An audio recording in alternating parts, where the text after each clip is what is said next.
Hey, what's up? It's Pete, GCI Turf.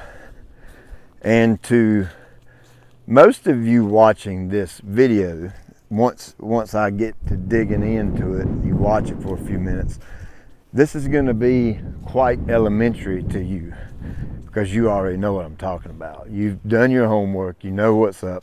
Well, what brought this video on was I had a client.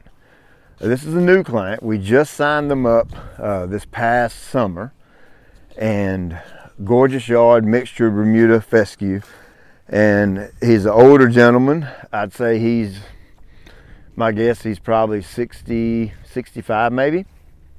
And he sent me an email this week and said, "Hey Pete, man, I've been wondering this question for years."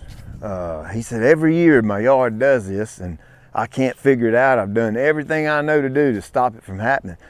And he said his yard turned brown during the winter, or spots of his yard turn brown during the winter. So immediately light bulb goes off in my head. First thing comes to mind is, well, he's probably got Bermuda mixed in his yard. And of course he does. But he didn't know the difference in Bermuda and say fescue or bluegrass or ryegrass or whatever. So that's the whole purpose of this video, is to help educate this guy, and maybe you can learn something along the way. So there's two grass types, one being a cool season, one being a warm season. Now what's the difference? Cool season thrives when it's cool. Warm season thrives when it's warm. Hence the names. It's realistically, it's that simple. It's nothing hard about it. You just have to know or understand or be able to identify the difference between the two types of grass. So this is a maple tree. That over there in the distance, they're oak trees. And in its simplest way of explaining it, turf isn't no different. This is one type of tree. That's another type of tree, where there's no difference in the grass. Cool season is a type of grass that requires certain things, certain nutrients, certain degrees of water, certain temperatures to thrive in. And warm season is a type of grass that requires, a lot of the times, the total opposite end of the spectrum as far as water goes and nutrients and all that kind of thing. So the cycle for cool season and warm season is something like this. Let's start in January. No, let's don't do that. Let's start in the spring. Springtime, cool weather. Typically get some rains, ground temperatures starting to rise. Your fescue is going to be at its strongest during the spring of the year. All right. When we're going into the summertime, it all depends on the weather. If we start getting super high temperatures, which we do here in North Carolina, lots of humidity, high heat, and sometimes the rain just shuts off, your fescue, you have to expect your fescue to struggle a little bit, simply because it's out of its element. It's a cool season turf, and you're asking it to grow in a hot, dry environment. Those two, they don't coincide. That's why during the summertime, a lot of the times a fescue yard will go dormant. And what I mean by going dormant is it basically goes to sleep. Everything on the top of the plant, meaning what you see, the green part of the plant, the leaf, the leaf tissue, it shuts down, goes to sleep, sends all of its energy down to the root system and to the crown of the plant so it can protect that part. So when your yard goes brown during the summer, if it's a fescue yard, it has to get super duper hot and dry for it to actually kill that plant. It has to be kind of extreme. Fescue is pretty hardy in the summertime. At least it is around here. The way we manage it and the way we feed it and the way we treat it, we ag it along to help it do better than it actually should. So on the flip side of things is your Bermuda. Your Bermuda grass and zoysia grass and warm season, things like that, they're going to be brown during the winter. as the ground temperatures rise in the spring, and as it begins to warm up and you feed the plant, it begins to take on a color.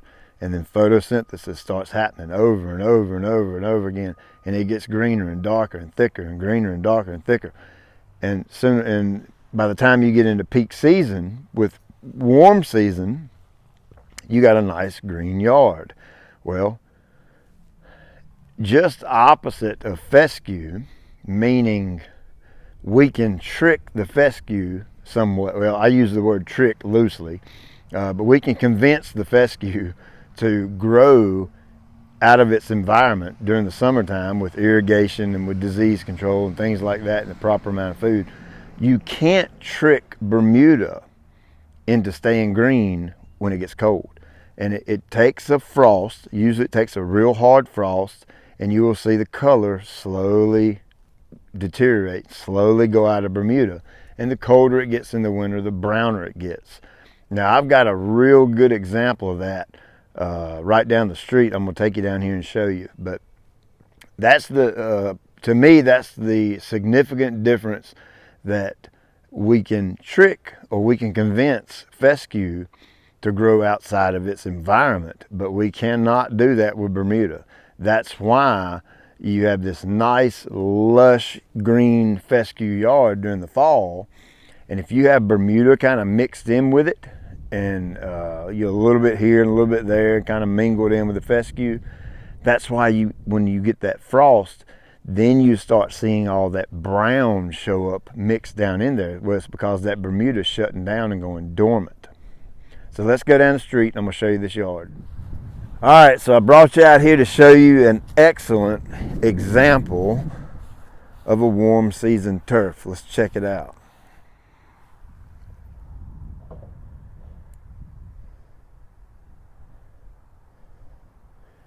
Bermuda. That's right, Bermuda grass.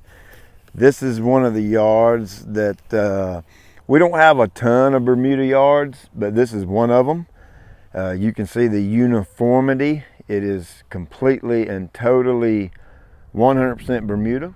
And I would say, the best I can remember, this yard was roughly 60% Bermuda, 40% fescue, roughly. So what we did, we took a period of about 2 years and started getting rid of the fescue and spraying it out with Roundup and some other herbicides, and really pushing the Bermuda very, very aggressive. And the reason he wanted to do that is obviously Bermuda is a little less maintenance involved than fescue. And so he wanted a yard that he didn't have to spend as much money on.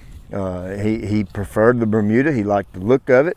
He liked the fact that in the summer it was super green and the stress really didn't bother it, or the lack of water doesn't really bother it a whole lot.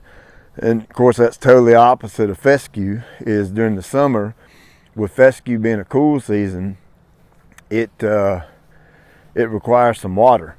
That's for sure. Requires quite a bit of it, actually. We get down here close, you can see it. It's he's got a good cutting height on it, and it is, although it looks dead, there's nothing to worry about here. That grass, when the ground temperatures start warming up and we start pounding it with nitrogen, this thing is going to come, oh my gosh, it's going to be gorgeous. It's absolutely going to be gorgeous. So Bermuda isn't a bad option. If you can deal with this, with it being brown during the winter, it's realistically, it's not a bad option. All right, so let's take a little ride through this neighborhood, which happens to be my neighborhood. And you can remember or recall this yard here. We have it in a video where we did a renovation. And this guy hates Bermuda grass so much that he killed off his entire yard to start it over. The reason I want to make this drive through here is to show you. Now in the summertime you won't see this, because we've learned that cool season grass or warm season grass shuts down and goes dormant during the winter and loses its color, therefore turning it into a brown color. And so you won't see all this in June or July, but in the winter time, it's incredibly obvious where the Bermuda grass is, and just how much of it there is. It's absolutely everywhere. It's invasive to no extent. It's everywhere. I don't know any other way to word that. I don't think it's so much the brown that bothers folks. I think it's the brown being mixed in with the green is what bothers folks. Because your fescue is being fertilized heavily during the fall and winter, so unless you just have a terrible winter and it's frigid cold, the fescue is going to hold some color. And then when you have the Bermuda grass mixed in with it, it sticks out like a sore thumb. I mean, it's just incredibly noticeable. I mean, you can look all out across here and look at all that Bermuda. It's just everywhere. This gentleman here, we're going to start the conversion process on his yard. I believe he wants to go Bermuda. You can see he's got plenty to work with. Won't take long at all to get that one converted over. And that's an option. The fescue, the summers are tough. Folks neglect disease control and they don't want to spend the extra money on it, which I get it. That's completely okay. And then the fescue struggles, and then we don't get adequate rainfall during the fall of the year after aeration and seeding, and you're left with bare spots and yucky spots, and folks are so busy and it's time consuming to water. I get it. I understand all that. Now at the end of the day, you really have two options.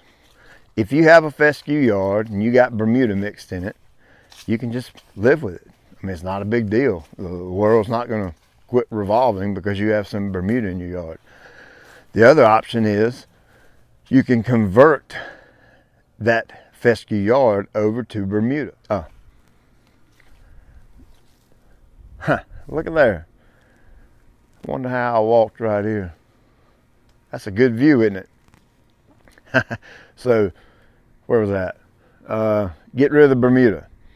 It takes about 3 years, you have to do 3 applications per year with Pilex to control the Bermuda.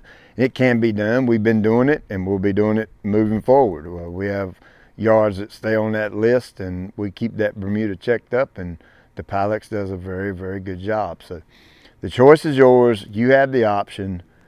Live with the Bermuda or control the Bermuda or convert it over to an all Bermuda yard. So again, I know this is a lot of folks that are kind of dialed into their yard and know what's going on, and they understand all this. You know the difference between Bermuda and fescue, but I met a 65-year-old man that had no clue what it was. So that's what prompted me to make this video. So I hope it helps. Like, subscribe, do all that crazy stuff. Look there. What's up? Man, you never know what you're going to get around here. Check you later. Have a good evening.